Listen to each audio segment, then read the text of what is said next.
참으로 도도하게 흐르는 강물과 같은 하나님의 구원의 역사의 한 부분을 오늘 본문 말씀을 소개하고 있습니다.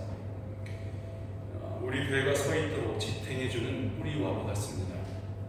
기독교는 그렇게 많은 이들의 흘린 피 위에 서 있습니다. 오늘 스데반이 예루살렘 공회 앞에 서서 아주 기초적인 구약 개론을 강의하고 있는 동안 거기에 있었던 유대 종교 지도자들과 구약파 모세오경 박사들이었던 이 사람들은 어떤 마음으로 이 스데반의 설교를 듣고 있었을까요? 스데반의 그 결의에 찬 장엄한 설교가 마친 후에 스데반이 맞닥뜨린 결과는 이 사도행전을 우리가 쭉 읽어왔던 우리들에게 있어서는 참으로 이해하기 어려운 부분인 것 같습니다. 스데반이 맞은 결과는 설교 잘해놓고 돌에 맞아 죽는 거였습니다. 여러분, 이 사건에는 불법적인 요소가 매우 많았습니다. 사건을 종결하는 과정에서 뿐만 아니라 처형을 집행하는 데 필요한 재판관들의 법적 선고가 불법 없었던 것으로 보입니다. 이 사건은 인간의 광기와 폭력으로 얼룩진 인간성의 가장 밑바닥을 드러내는 사건과 같습니다. 매우 급했고 혼란스럽고 도발적이면서도 우발적이었고 아주 갑작스럽게 이 사건이 벌어집니다.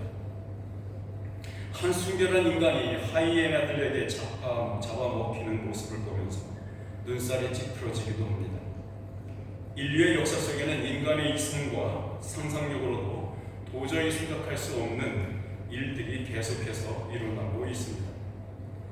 오늘 우리가 사는 이 세상도 고삐 풀린 그 위험과 광기로부터 자유롭지 못합니다. 제가 요즘의 사태를 고맙게 생각하는 점은 인간이 얼마나 미쳐 날뛸 수 있는 존재인가, 악한 존재인가에 대해서 따로 설명드릴 필요가 없기 때문입니다. 여전히 우리 주변에는 위험해 보이는 일들이 일어나고 있고 사람들은 그 일들을 정의롭고 평화롭게 처리하는 것을 싫어하는 듯합니다. 다른 사람의 눈에 목격한 것을 우리는 관찰자의 시선으로 들여다볼 수 있다는 것은 참으로 기가 막힌 일입니다. 이런 이야기 있죠. 10길 물속은 알아도 한 길 사람 속은 알 수 없다 라는 속담 말이죠. 여기서 10길이라고 하는 길이라고 하는 단위는 얼마인지 모르겠는데 한 미터 정도 되는 것 같아요. 한 미터, 1미터, 10미터, 10미터 물속은 알아도 1미터도 채 안 되는 사람 속은 알기가 어렵다, 이런 뜻입니다. 오늘 본 말씀은 이렇게 한 길밖에 안 되는 사람의 속을 현미경으로 들여다보고 있는 것 같습니다. 우리는 관찰자로서 그냥 써 있는 글만 보고 참으로 큰 베네핏을 얻고 있는 셈이죠. 그런데 그게 다가 아닙니다. 천만 길 하늘 속을 속속들이 들여다 보여주고 있습니다. 우리 앞에 열어 젖혀서 우리 모두가 알 수 있게 하고 우리 모두가 볼 수 있게 해주는 이야기가 오늘 본문 말씀입니다. 여러분, 아무리 큰 쓰나미가 우리를 향해서 몰려온다 해도 우리가 두려워하지 않을 것은 우리의 시선이 저 하늘 성소를 향해 있기 때문입니다. 다윗은 이렇게 노래한 적이 있습니다. 내가 사망의 음침한 골짜기로 다닐지라도 해를 두려워하지 않을 것은 주께서 나와 함께 하시리라. 주님을 향해 우리의 시선이 집중되는 것, 그것이 거룩함입니다. 하나님은 우리의 이 시선들 하나하나 모아서 아버지 자신의 구원의 역사에 연료로 사용하고 계십니다. 여러분, 아직도 흐르고 있는 이 구원의 강물이 펼치는 놀라운 하나님의 전개와 전환들은 구원의 백성들인 우리에게 구름기둥과 불기둥이 됩니다. 이 시간 이 기둥들을 붙잡는 은혜가 우리 모두의 것이 되기를 주님의 이름으로 축원합니다. 아멘.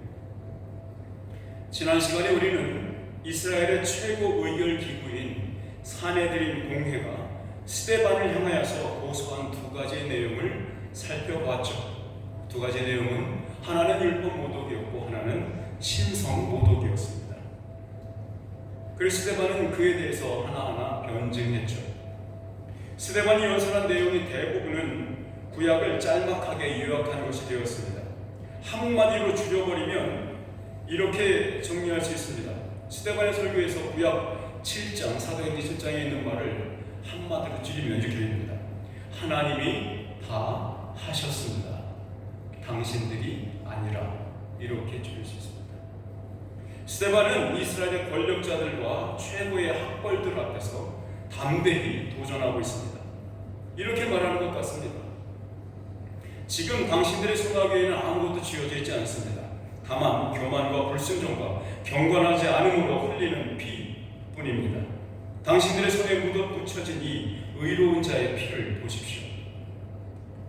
당신들이 그를, 하나님이 모세를 통해 약속했던 그분을, 그 거룩한 이를 당신들이 죽였어.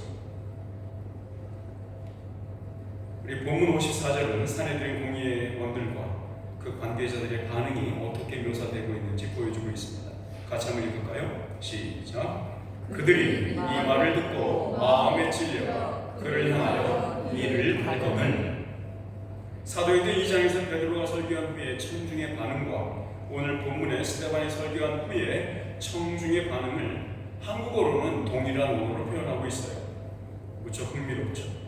우리 베드로의 경우를 한번 볼까요? 베드로 사도행전 2장 37절입니다. 시작. 그들이 이 말을 듣고 마음에 찔려 베드로와 다른 사도들에게 물어 이르되 형제들아 우리가 어찌할꼬 하거늘. 자, 이것은 복음이 저들의 마음에 뿌려지자 양심의 가책을 느낀 결과로 오는 마음의 찔림이었습니다. 그런데 오늘 스데반의 설교를 들은 청중들은 그들에게 입혀진 묘사된 마음이 찔렸다라는 표현은 전혀 다른 단어가 사용되었어요. 한국어로는 마음이 찔렸다 똑같은데 원어상으로는 다른 단어를 썼다 이 말입니다. 양심의 가책을 느낀 게 아니라 그들은 그것을 인정할 수 없었고 도저히 들어줄 수 없다는 분노가 치밀어 오르는 거예요. 그 마음이 묘사된 언어가 그 마음이 찔려이었습니다. 저들은 조상 대대로 섬기며 살아온 그 하나님으로부터 자신들이 버림받았다고 선언하고 있는 그것을 도저히 인정할 수 없었어요. 다른 말로 하면 스데반이 주장하는 바 하나님께로부터 피할 수 없는 고소를 당하고 있다는 것. 이 사실을 제시하니까 이 사람들은 이것을 받아들일 수 없는 거예요. 그러니까 이들은 스데반을 율법 모독했고 하나님을 모독했다고 고소했지 않습니까? 스데반은 자기의 설교로 이들을 하나님 앞에 고소하는 것입니다. 이들은 자신들의 삶을 그동안 지켜왔던 자존심과 같던 율법을 그 오랜 동안 자신들이 가장 자기의 마음의 가장 중심에 놓고 왔던 그 성전이 텅텅 빈 지 오래라고 선언하는 스데반의 설교, 하나님 없는 삶이었다고 고소하는 스데반의 목소리가 너무나 듣기 싫었습니다. 그들의 마음속에는 이 사람이 이게 있고 어디서 굴러먹다 온 뼈다귀인지 말이에요. 이 스데반이라는 놈은 듣도 보도 못한 족보도 없는 놈이 와서 자기의 속을 뒤집어 놓으니 미운 겁니다. 말라기 느헤미야 선지자 이후에 계시가 끊긴 지 오래였죠. 이스라엘 백성들은 이런 질문들을 가지고 살았던 사람들입니다. 질문들 올려주시죠. 첫 번째는 하나님이 여전히 살아계십니까? 아니 진짜로 존재하시는가? 두 번째는 나는 하나님의 자녀인가? 그럼 우리에게 회복이 있을까? 이 세 가지 질문이 예수님 당시에 모든 유대인들이 가졌던 너무도 큰 담론과 같은 질문이었습니다. 아마도 스데반의 말을 듣고 있던 이들은 마치 모든 죽은 동물의 사체라도 없고자 피와 죽음의 냄새에 굶주린 들깨떼와도 비슷하게 움직였습니다. 율법으로부터도 성전으로부터도 버림받아서 광야에 내몰린 짐승들과 같았습니다. 절대자인 하나님으로부터 버림받은 자들의 반응을 묘사할 때마다 사용된 성경의 용어는 이를 갈다입니다. 지옥에 있는 모든 영혼들이 여전히 이를 갈고 있습니다. 하도 갈아서 이빨이 남아나지 않을 것 같습니다. 아마도 지옥은 치과 의사가 절대적으로 필요한 것인 것 같습니다. 이해해 주십시오. 자, 이들은 자신들의 행위로 스스로가 지옥과 같은 곳에 살고 있음을 까발리고 있는 겁니다. 하나님을 사랑하지 않으니 형제를 죽이고자 달려들고 있는 겁니다. 율법을 사랑하지 않고 그 율법으로 옷을 입고 반지를 만들어 끼며 자랑만 하던 그런 일만 일삼던 사람들이니까 하나님의 살아있는 그 진짜 백이 법을 말하고 있는 이 스데반의 입이 정말로 꼬매버리고 싶은 겁니다. 인간의 내면에 새겨져 있는 양심이 제 기능을 못하게 되면 인간은 인간다움이 무엇인가에 대해서 전혀 고민하지 않게 됩니다. 율법이 마음에 새겨지지 않은 사람들이 도달할 수 있는 그 최대치는 그저 종교인이 되는 것뿐입니다. 그 율법이 담고 있는 하나님의 영광은 내다버리고 기능하지 못하는 율법만을 붙들고 사는 인생이 되는 겁니다.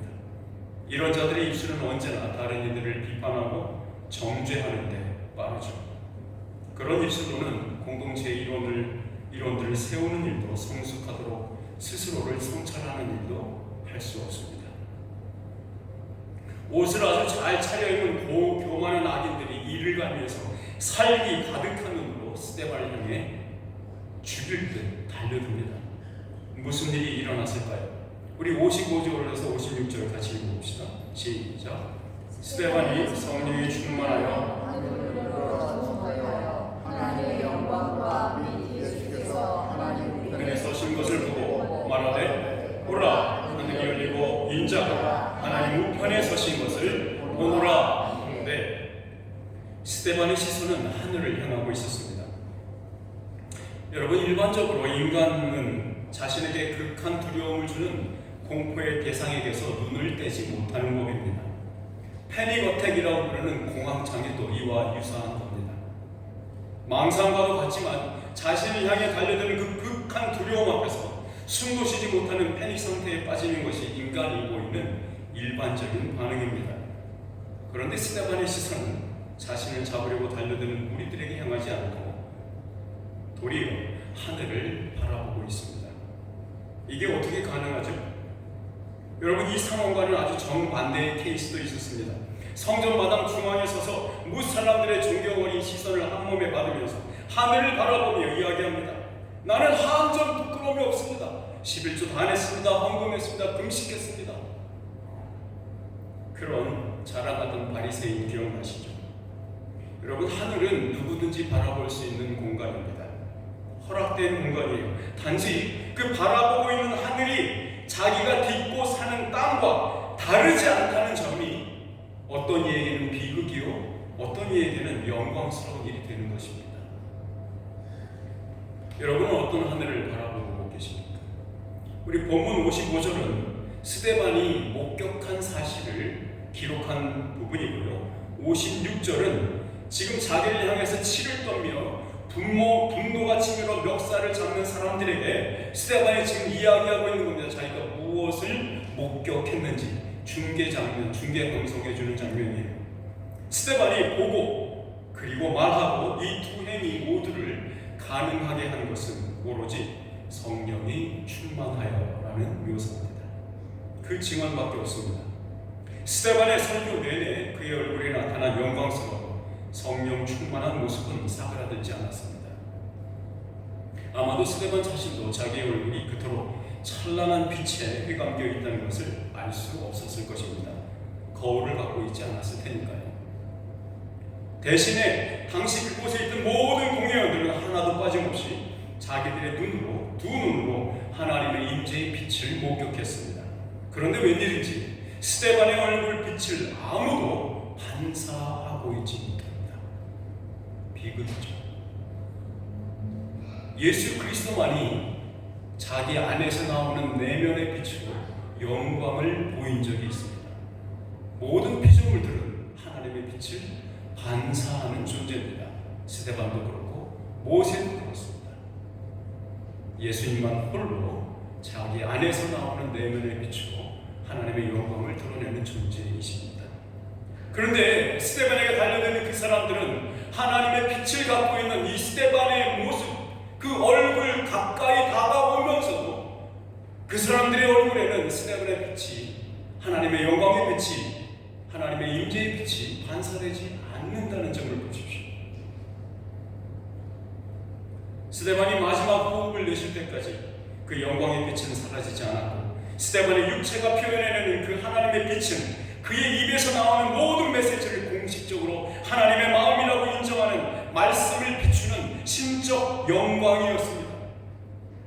스데반이 목격한 것은 하늘의 법정이 열려있던 것을 보았습니다. 그의 눈이 바라보고 있었던 것은 단순히 하늘의 별도의 법정이 열렸다는 그것뿐만이 아니었습니다. 그의 눈에 열려있는 하늘의 영광 보좌 옆에 서 계신 예수 그리스도를 스데반은 봅니다. 예수 그리스도, 그가 서 계신 그가 땅에서 벌어지고 있는 예루살렘 동의회의 법정에 스데반을 위해서 변호인으로 대언하시려고 그 하늘에서 준비 태세를 갖추고 계시는 듯합니다. 이 사실을 목격한 스데반이 저들을 향해서 이렇게 말하고 있는 것 같습니다. 봐라, 너희가 나무에 매달려 죽였으나 무덤에서 살아나신 예수 그리스도가 하나님 아버지 옆에, 하늘에 계신 아버지 옆에 서 계신 것이 너희들은 보이지 않는가? 살아계신 하나님 아버지 옆에 살아나신 이 나사렛 예수께서 이 법정에 나와 함께 증인으로 서 계시지 않는가? 이분은 하나님과 나 사이에서 태어나실 변호인이 아니신가? 여러분, 당신들도 이분이 필요하지 않습니까? 라고 말하고 있는 겁니다. 예수님께서는 바로 이 이유 때문에 서 계십니다.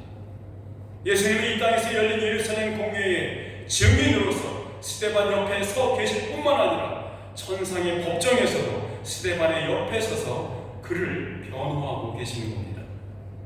하늘의 재판관이 우리의 변호인이 되는 모습 어떻습니까? 이 예수가 여러분의 개인 변호사라면, 그가 그렇게 변호인이 되어주신다면 누가 여러분을 죄인이라고 송사할 수 있겠습니까? 우리 요한일서 2장 1절 말씀을 보시죠. 같이 읽을까요? 나의 자녀들아, 내가 이것을 너희에게 쓰면 너희로 죄를 범하지 않게 하려 함이라. 만일 누가 죄를 범하여도 아버지 앞에서 우리에게 대언자가 있으니 곧 의로우신 예수 그리스도라. 이어서 요한복음 14장 16절 보시죠.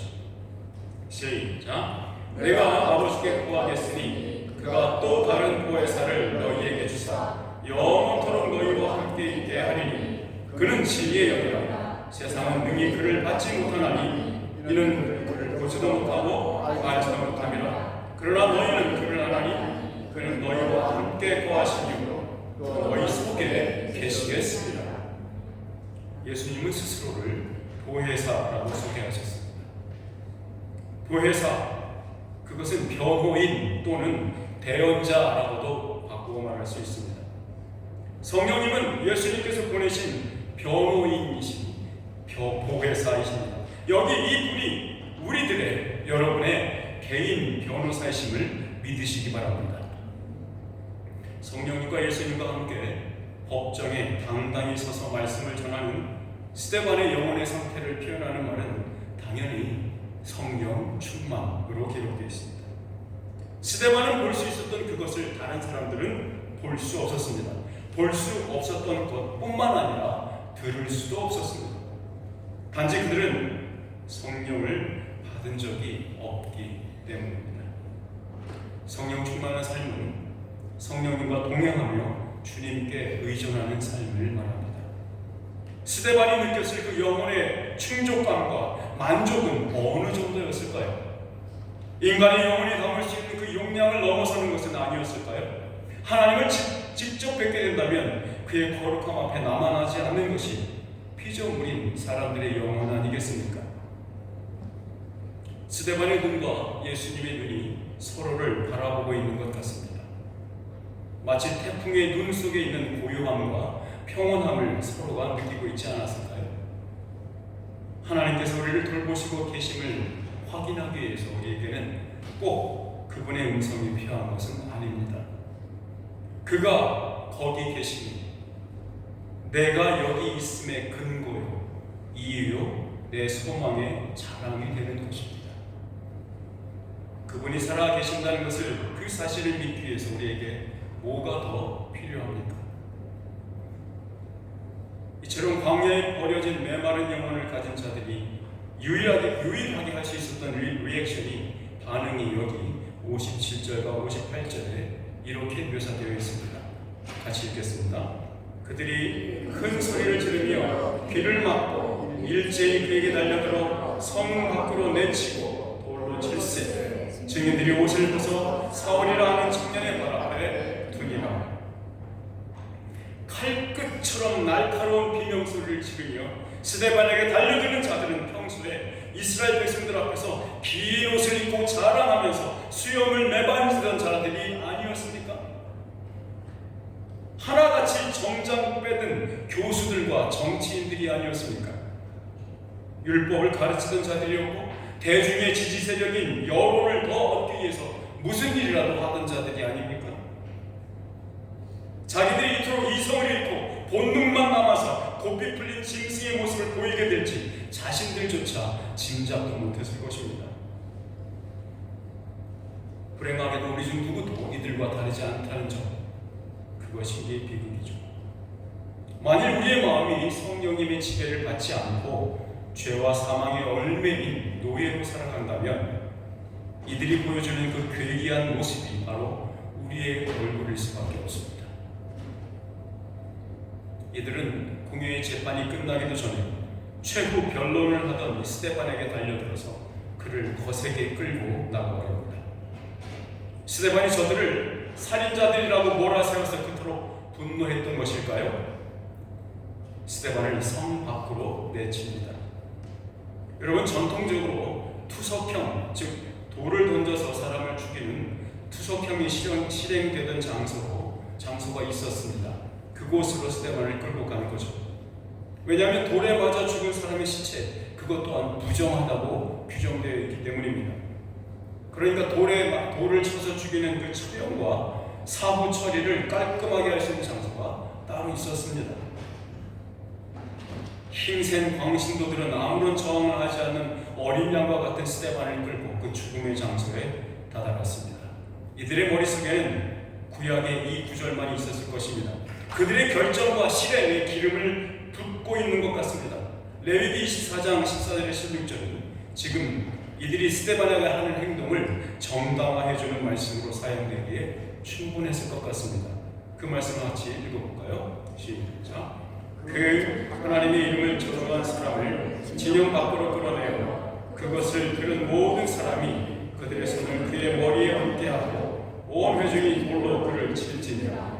너는 이스라엘 자들에게 말하여 이르라. 누구든지 그의 하나님을 저주하면 죄를 감당할 것이고 여호와 이름을 모독하면 그를 반드시 죽일지니 온 회중이 듣고 그를 칠 것이니라. 거유민이든지 본토인이든지 여호와 이름을 모독하면 그를 죽일지니라. 이들은 자신들의 불법적인 행동을 스데반이 하나님의 이름을 모독하고 또 저주했기 때문에 말씀에 적힌 대로 그를 돌로 쳐 죽이는 것이라고 생각했을 것입니다. 우리들은 이 일의 증인들로서 이렇게 돌을 던져 죽이는 투석형을 하고 있는 거라고 믿고 있었죠. 생명의 말씀이 우리를 의롭다고 해야죠. 거꾸로 경건을 이익의 도구로 삼으면 안 됩니다. 그것은 죽는 길입니다. 이 사람들은 마태복음 23장 1절에서 이렇게 말했던 적이 있습니다. 우리가 그때에 살았더라면 우리는 선지자를 죽이지 않았을 겁니다. 이렇게 말한 적이 있죠. 그러니까 서울을 이렇게 말하는 겁니다. 아니 우리가 그런 시시콜랑한 시골 농부도 아니고 명색이 사람들에게 율법을 가르치는 선생인데 어찌 우리가 하나님이 보내신 선지자도 못 알아보겠습니까? 어찌 그런 자를 내가 죽이겠습니까? 라고 말하고 있는 거죠. 이토록 자신들의 행위와 판단이 늘 의로울 것이라고 자만했던 자들이죠. 자신들의 인생의 담을 만들어 놓고는 그 밖의 것들은 옳지 않은 것들이고 상종할 가치도 없는 것들이라고 혼자 말하면서 그것이 신앙을 지키는 올바른 방법이라고 맹신하며 살아온 사람들입니다. 그랬던 그들이 취한 행동을 본문은 이렇게 표현하고 있습니다. 증인들이 옷을 벗어 사울이라 하는 청년의 발 앞에 두니라 라고요. 자신들의 옷에 조금이라도 피가 튈까봐 벗어서 한 곳에 모아둡니다. 사울이라 하는 청년의 발 앞에 두고 있죠. 아마도 사울은 이 사건에서 매우 중심적인 역할을 했던 것 같습니다. 당시 유대 문화의 배경에서는 청년은 21세에서 31세까지의 나이대를 일컬어서 쓰는 말이었습니다. 사울은 단순히 어떤 존경을 받는 위치에 있었던 뿐만 아니라 더욱이 사울은 헬라파 유대인 아니었습니까? 그래서 더더욱 이 일의 적임자로 생각됐던 것 같습니다. 왜냐하면 스데반이 헬라파 유대인이었으니까. 학자들에 의하면 사울은 13세에 예루살렘에서 최고의 기관에서 율법을 공부했습니다. 다소로 돌아가 그때의 최고의 명문 대학 두 곳이 있었는데 하나는 아덴 대학이었고 하나는 다소 대학이었습니다. 그리고는 다소 대학을 21세에 졸업을 합니다. 그리고는 다시 예루살렘에 돌아와서 가말리엘의 문화에서 말씀을 랍비 수업을 받고 있었던 것 같습니다. 헬라파 유대인이었던 스데반이라는 사람이 공공연히 하나님의 이름을 저주하고 모독하는 것을 봤고 또한 그를 율법에 정해진 대로 처단하는 그 현장에 있었던 사울이 최고의 적임자로 맡겨지기에 아주 당연했을 것 같습니다. 사울의 발 앞에 자기들의 옷을 벗어둔다는 행위는 혹시 이 문제로 법정에 서야 할 일이 생긴다면 우리 모두 증인으로 나서겠습니다 하는 뜻입니다. 사울에게 이 일에 법적 고소라든가 무슨 변호라든가 이런 전권을 준다는 의미에서 자신들의 법정 대리인으로 책임자가 되어달라는 의미가 바로 옷을 벗어서 사울의 발 앞에 두는 행위입니다. 여러분 재밌지 않습니까? 스릴로 소름이 끼치지 않으십니까? 한번 비교해 보십시오. 스데반을 돕는 변호인으로 그와 함께 법정에 서 계시는 예수님의 모습, 그리고 다른 한편에 미쳐버려 날뛰는 그 군중의 폭력을 정당화하고 그 살인의 현장에 대표 변호인으로 서 있는 사울의 모습 말입니다. 사도행전을 기록한 누가는 의도적으로 이 두 사람을 무대 한가운데에 올려놓고 있습니다. 사울의 발 앞에는 율법의 이름으로 보냄받은 참 선지자를 처형하는 증인들의 옷이 쌓여가는 반면 예수 그리스도의 발 앞에는 처절하게 피 흘리며 쓰러져가는 스데반이 구겨진 채 놓여져 있습니다. 이제 이 이야기는 절정에 도달하고 있습니다. 텅 빈 무대 위에 스데반에게만 모든 조명이 비춰지고 있습니다. 스데반의 마지막 두 문장은 예수님의 시선이 자기에게 꽂혀 있음을 느끼며 행복해하며 내뱉은 마지막 숨이었습니다. 그의 마지막 말이 우리의 영혼에 박히기를 원하며 같이 한번 읽으면 좋겠습니다. 59절에서 60절입니다. 시작. 그들이 도로 스데반을 치니 스데반이 부르짖어 이르되 주 예수여 내 영혼을 받으시옵소서 하고 무릎을 꿇고 크게 불러 이르되 주여 이 죄를 그들에게 돌리지 마옵소서. 이 말을 하고 자니라. 내 영혼을 받으소서.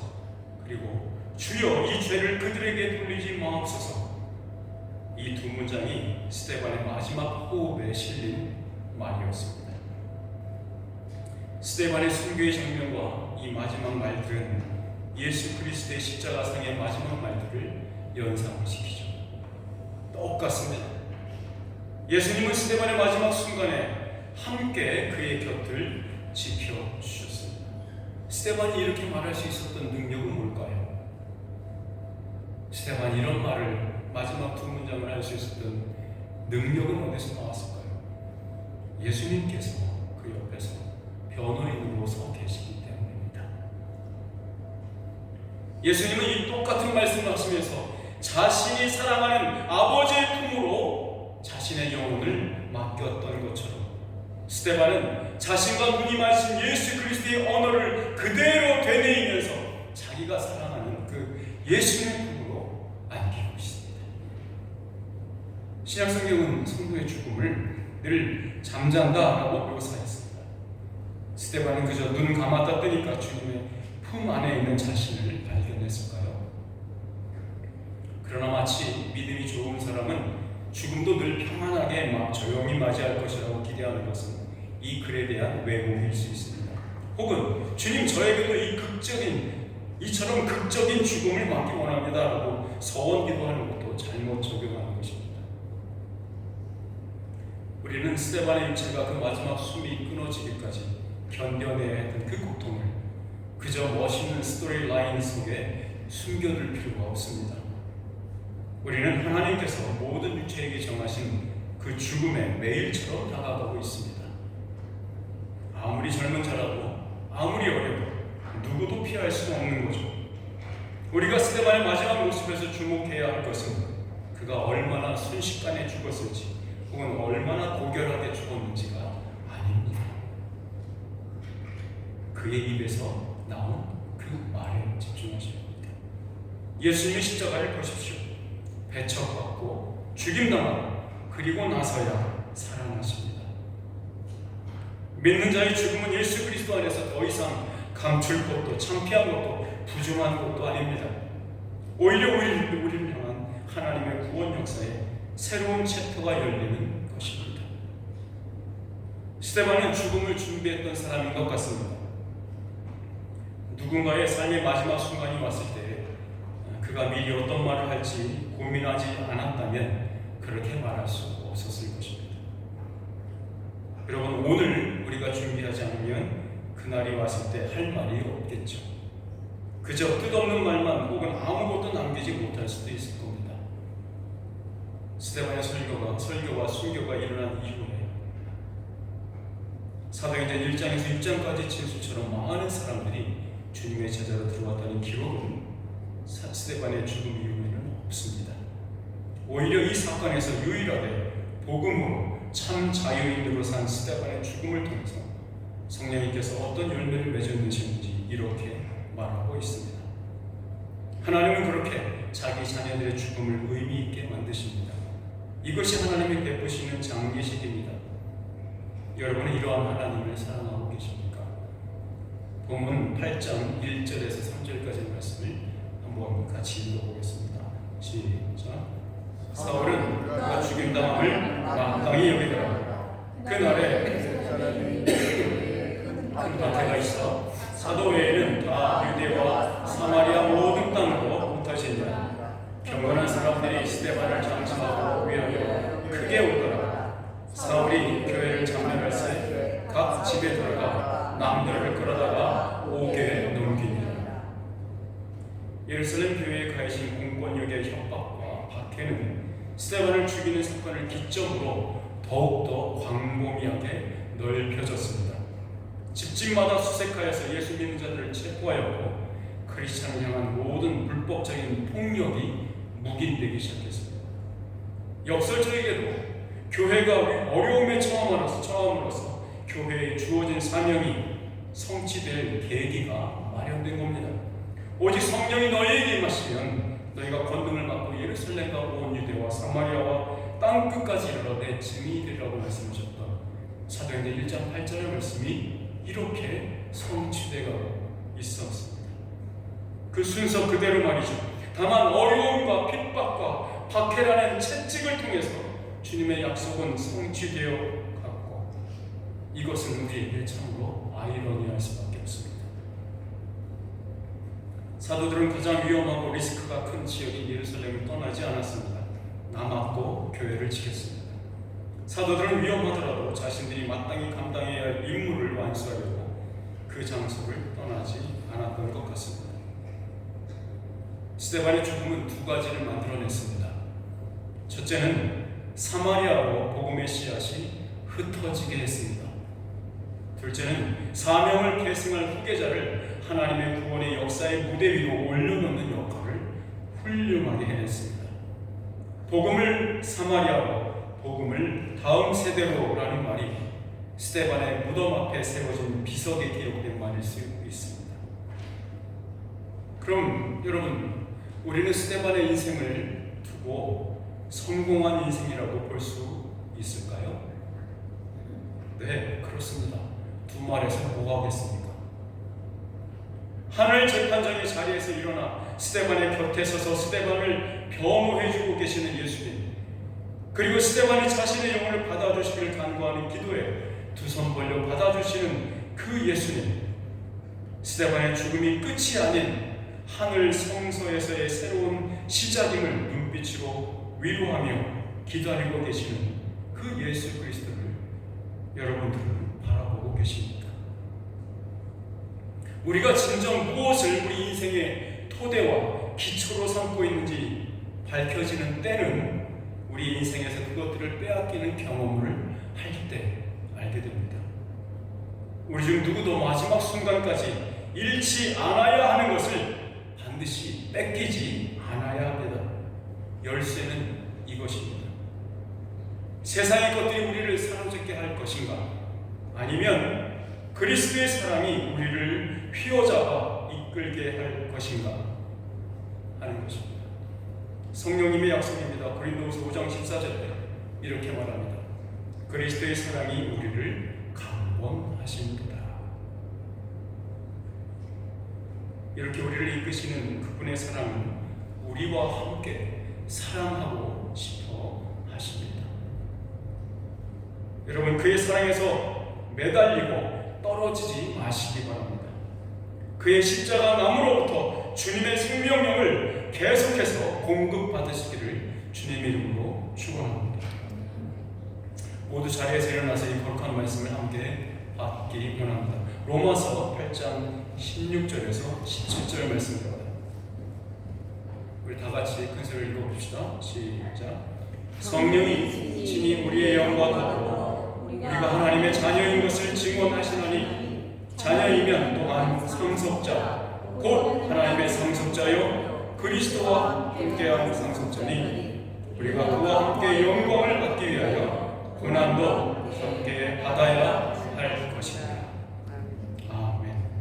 이제 우리 성찬을 나누므로 주님의 고난에 참여하는 시간을 갖겠습니다. 우리 고린도